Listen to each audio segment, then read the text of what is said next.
నమస్తే అండి, నా పేరు ఫనీ. ప్రస్తుతం మనము వెదురుబీడం గ్రామము మైలవరం మండలము ఎన్టీఆర్ జిల్లాలో ఉన్నటువంటి మామిడి రైతు కందుల నాగేశ్వరరావు గారి మామిడి తోటకైతే రావడం జరిగింది. కందుల నాగేశ్వరరావు గారు ఒక 100 ఎకరాల్లో మామిడి సాగు అనేది చేస్తున్నారు. ఆయన ఎటువంటి మామిడి వెరైటీస్ చేస్తున్నారు, ఆయన ఎటువంటి మందులు పిచికారీ చేస్తున్నారు, అవి ఆయనకి ఏ విధంగా పనిచేస్తున్నాయి అని రైతు కందుల నాగేశ్వరరావు గారిని అడిగి తెలుసుకునే ప్రయత్నం చేద్దాం. నమస్తే నాగేశ్వరరావు గారు. సో మీది ఏ ఊరండి? ఇది మాది ఎదురుబీడం అండి. ఎదురుబీడం మైలవరం మండలం ఎన్టీఆర్ జిల్లా. సో ఎన్ని ఎకరాల్లో మామిడి సాగు చేస్తున్నారు మీరు? అంటే మా సొంత 15 కానీ బయట ఒక 100 ఎకరం దాకా కొంటానండి. ఓకే, సొంతంగా 15 ఎకరాల్లో ఉంది. 15 ఎకరాలు అంటే మీరు లీజుకి తీసుకుంటాం. అవునండి, అదేలేండి తీసుకుంటాము. సో ఎటువంటి వెరైటీస్ ఉన్నాయి వీటిలో ఈ 100 ఎకరాల్లో? కలెక్టర్, బంగిలిపల్లి రసం, చిన్న రసం, పెద్ద రసం. కలెక్టర్ అంటే ఏంటండి? తోతాపూరిని కలెక్టర్ అంటారు. సో ఇప్పుడు చూసుకుంటే మంచి పూత కనిపిస్తుంది మాకు. అవునండి, ఇక్కడ కొత్తగా వచ్చే ఇగురు కూడా మంచిగా కనిపిస్తుంది, ప్లస్ పిందె కూడా కనిపిస్తా ఉంది. సో దీనికి మీరు ఎటువంటి మందులు స్ప్రే చేశారు నాగేశ్వరరావు గారు? ఒకసారి ఎక్సోటిల్ కొట్టామండి. ఎక్సోటిల్ ఈ బ్లింగ్ ఈ రెండు చూసుకోవచ్చండి. టిల్లేజ్ ఆర్గానిక్స్ వాళ్ళది ఎక్సోటిల్, అగ్రిషైన్ వాళ్ళది బ్లింగ్. ఈ రెండు ఎట్లా కొట్టారు మీరు? రెండు మామూలుగా కలిపే స్పేర్ చేసామండి. ఓకే, స్పేర్ చేశాక తోట బాగుంది, పూత బాగుంది, నలుపు కూడా కొంచెం మారుతుంది, పిందె కట్టు బాగుంది. అంటే పిందె కట్టు అంటే ఎట్లా అండి? అది ఇదిగోండి. సో దీన్ని పిందె కట్టు అంటారు కదా? అవును. సో ఇదంతా కూడా ఇప్పుడు ఎక్సోటిల్ బ్లింగ్ కొట్టిన తర్వాత వస్తుందా? అవును, ఈ పిందె. అవును. సో ఇక్కడ పూత చూసుకోవచ్చు. పూత కూడా అంతేనండి.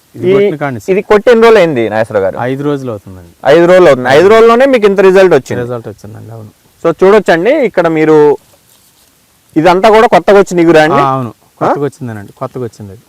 సో ఇక్కడ కూడా చూసుకోవచ్చు, మీరు ఎక్కడ చూసినా గానీ చూసుకోవచ్చండి. ఇప్పుడు ఏ చెట్టు చూసినా గానీ మొత్తం పూత కంప్లీట్ గా పూత కనిపిస్తా ఉంది. అవునండి, అవును. సో 100 ఎకరాలంటే మీకు ఎన్ని వేల లీటర్ల నీళ్లుగా 30,000 లీటర్లు పడతాయి. 30,000 లీటర్లు అంటే 30,000 లీటర్లకు మొత్తానికి గుట్టుకొచ్చానండి. ఒక రౌండ్ ఎగ్జాటిల్ బ్లింగ్ వాడారు. 30,000 లీటర్లు అంటే దీన్ని ఎన్ని లీటర్లు తీసుకున్నారు? 30 లీటర్లు అండి. 30 లీటర్లు ఎగ్జాటిల్, 30 కేజీలు బ్లింగ్. 30 కేజీలు బ్లింగ్. సో 30 లీటర్ల ఎగ్జాటిల్, 30 కేజీల బ్లింగ్ ఒక రౌండ్ అంటే ఒక దఫాగా 30,000 లీటర్లు అంటే 30 డ్రమ్ముల 30 డ్రమ్ములు 1000 లీటర్ల డ్రమ్. సో 1000 లీటర్ల డ్రమ్ము నేను 30 డ్రమ్ములకి నేను ఒకసారి వాడటం జరిగింది. ఇప్పటికి 5 రోజులు అయింది, కానీ నాకు పూత పిందె కట్టు కూడా బాగుంది అని చెప్పి రైతు నాగేశ్వరరావు గారు చెప్తున్నారు.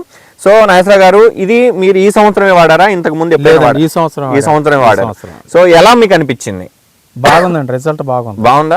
రిజల్ట్ అంటే మీరు చెప్తే మిగతా మామిడి రైతులు కూడా ఈ వీడియో చూస్తారు, వాళ్ళకు కూడా ఉపయోగపడుతుందని అడుగుతున్నాను. అవునండి, బాగుందండి. ఏమేమి పోయినాయి చెప్పండి దీనికి ఒకసారి. దీనికి మామూలు పేను, పురుగు, పిందకట్టుకి మరి ఇది బలానికి ఇది బాగా పనిచేసింది. పోతా పిందకట్టుకి బాగా పనిచేసింది. ఇదేమో పోయింది, తేనెమంచు పురుగు పోయింది, అది కూడా కనపడ పేను కూడా. సో ఇది మీకు ఎగ్జోటిల్ అనేది తేనెమంచు పురుగు, పేను ప్లస్ పురుగు. సో వీటన్నిటికి పనిచేసింది. ఇది వచ్చేసి బ్లింగ్ వచ్చేసి పూత రావడానికి, పిందె కట్టడానికి బాగా పనిచేసిందని చెప్పి రైతు నాగేశ్వరరావు గారు చెప్తున్నారు. సో ఇది మంగుకి కూడా పనిచేసిందని చెప్పి చెప్తున్నారు. మంగుకి కూడా పనిచేసిందా ఇది? పైకి ఎక్కితే గానీ మనకి తెలుసు. సో మంగు అంటే మీకు కాయబడ్డ తర్వాత. సో అదండి, తేనె మంచు పురుగు, పేను, దాంతో పాటు పురుగు, ఈ 3 పోయి బ్లింగ్ అనేది కలిపి కొట్టుకోవడం వల్ల పూత బాగా వచ్చి పిందకట్టు బాగా వచ్చిందని చెప్పి రైతు నాగేశ్వరరావు గారు చెప్తున్నారు. ప్రతి ఒక్క మామిడి రైతు కూడా వాడుకోవాల్సిన మందని చెప్పి చెప్తున్నారు. ధన్యవాదాలు నాగేశ్వరరావు గారు. మంచి ప్రొడక్ట్స్ గురించి, టిల్లేజ్ వాళ్ళది ఎగ్జాటిల్, అగ్రిషైన్ వాళ్ళది బ్లింగ్ గురించి మంచి సమాచారం ఇచ్చారు. సో ఇంకా ఏమైనా వాడుకున్నారా ఈ కంపెనీ మీరు? ఈ కంపెనీ డివైన్ వాడానండి. డయానా అండి? ఓకే. సో డయానా దేనికి వాడారు? దేనికి ఇది? దీని పురుక్కి. సో టిల్లేజ్ ఆర్గానిక్స్ వాళ్ళది డయానా అండి. పురుక్కి అంటే ఏ పురుగు అండి? ఈ పచ్చ పురుగు, తెల్ల పురుగు. ఈ సంవత్సరం అంతగా ఇబ్బంది అనిపించలేదు. ఈ 2 పురుగులు ఎక్కువగా ఉండే. ఓకే, 2 పోయినాయి. సో ఆ రెండింటికి దీన్ని వాడారు. మంచి పని చేసిందా? పురుగు పోయిందా? చేసిందండి. సూపర్. సో టిల్లేజ్ ఆర్గానిక్స్ వాళ్ళది డయానా అండి. సో ఇది అండ్ ఆల్సో టిల్లేజ్ ఆర్గానిక్స్ వాళ్ళది ఎగ్జోటిల్. అవునండి. అగ్రిషైన్ వాళ్ళది బ్లింగ్. ఈ మూడు వాడారు. పురుగు పోయింది, పేను పోయింది, దాంతోపాటు మనకి నల్లి పోయింది, దాంతోపాటు మనకి పూత మంచి పిందె కట్టు వచ్చింది. తేనె మంచు పురుగు కూడా పోయిందని చెప్పారు కదా? అవునండి. సో అదండి ప్రతి ఒక్క మామిడి రైతు ఈ 3 ప్రొడక్ట్స్ అండి, ఎగ్జోటిల్లు, బ్లింగ్, డయానా, ఈ 3 కలిపి వాడుకోండి. మీకు పురుగున్న పురుగు సమస్య, దాంతోపాటు తేనె మంచు పురుగు, పేను, దాంతోపాటు పూత, పింద, వీటన్నిటికీ ఒకటే పరిష్కారం అండి, ఎగ్జోటిల్లు, బ్లింగు, డయానా. ధన్యవాదాలు నాగేశ్వర గారు. ధన్యవాదాలు.